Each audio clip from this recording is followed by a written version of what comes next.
সম্পর্কে বাগনির আগে আম্মু আম্মু হইতে ডাকছে, ছোট মানুষ তো এর লগে এগুলা করছে। আমি ডাক্তারের কাছে গেছি, ডাক্তারও বলছে বলে 6 মাসের প্রেগনেন্ট। নেত্রকোনার মদনে এক মাদ্রাসা শিক্ষকের লালসার শিকার হয়েছেন 11 বছর বয়সী এক শিশু শিক্ষার্থী।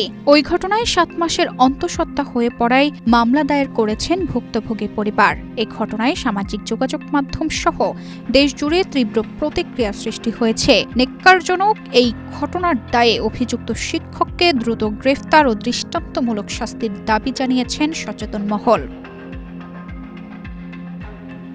জানা গেছে, অভিযুক্ত শিক্ষক আমানুল্লাহ সাগর মদন উপজেলার পাঁচহার গ্রামে 2022 সালে হযরত ফাতেমাতুজ জোহরা মহিলা কাউমি মাদ্রাসা প্রতিষ্ঠা করেন। তিনি ওই কাউমি মাদ্রাসার পরিচালক ও শিক্ষক। তার স্ত্রীও প্রধান শিক্ষিকা হিসেবে কর্মরত আছেন। একই এলাকার বাসিন্দা স্বামীহারা নারীর একমাত্র মেয়ে ওই ভুক্তভোগী শিশুটি।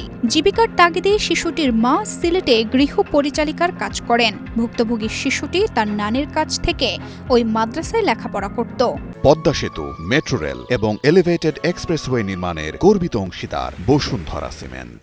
সম্পর্কে বাগনির আগে আম্মু আম্মু হইতে ডাকছে, যাইকে আমার মেয়ে তো আর এতটা বুঝে না, ছোট মানুষ তো এর লগে এগুলা করছে।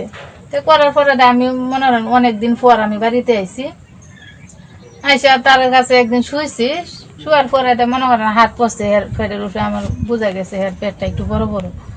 আমি ডাক্তারের কাছে গেছি, ডাক্তারও বলছে বলে 6 মাসের প্রেগনেন্ট। অভিযোগ রয়েছে 2025 সালের নভেম্বর মাসে শিক্ষক আমানুল্লাহ সাগর ওই মেয়েটিকে ধর্ষণ করেন। এ ঘটনা কাউকে জানালে মেয়েটিকে মেরে ফেলা হবে বলে ভয় দেখান ওই মাদ্রাসা শিক্ষক। পরে এপ্রিল মাসের 18 তারিখে ওই শিক্ষক ছুটি নিয়ে যাওয়ার পর আর মাদ্রাসায় আসেননি বলে জানিয়েছেন ওই মাদ্রাসারই আরেক শিক্ষক। আর ভুক্তভোগী শিশুটি গত 5 মাস ধরে মাদ্রাসায় আসা বন্ধ করে দেয়। পরে শিশুটির শারীরিক পরিবর্তন দেখে সন্দেহ হয়, তখন তার মা সিলেট থেকে এসে তাকে জিজ্ঞাসাবাদ করে জানতে পারেন বিষয়টি।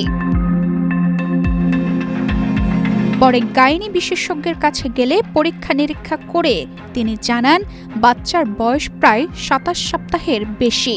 শিশুটির বয়স 11 বছর, উচ্চতা 4 ফুট 5 ইঞ্চির কম এবং ওজন 29 কেজি। মদন থানার ভারপ্রাপ্ত কর্মকর্তা তারিকুল ইসলাম জানান, এ বিষয়ে মামলা হয়েছে, আসামিকে ধরার চেষ্টা চলছে। এটা আমাদের কাছে যাওয়ার পরে, এই ঘটনা ঘটার পরে ভিকটিমের মা আমাদের থানায় যাওয়ার সাথে সাথে আমরা মামলা রুজু করেছি এবং তাৎক্ষণিকভাবেই আমরা আসামি ধরার জন্য আমরা মাঠে নেমে পড়ি। আমাদের টিম নেমে পড়ে।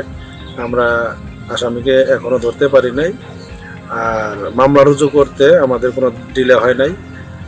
যাওয়ার সাথে সাথে আমরা মামলা থানায় রুজু করেছি এবং সাথে সাথে আমরা টিম বের করে দিয়েছি। তাৎক্ষণিকভাবে আমাদের টিম এখনো কাজে নিয়োজিত আছে আসামি ধরার জন্য। তানজিদা রহমান ইনায়া, বাংলাদেশ প্রতিদিন।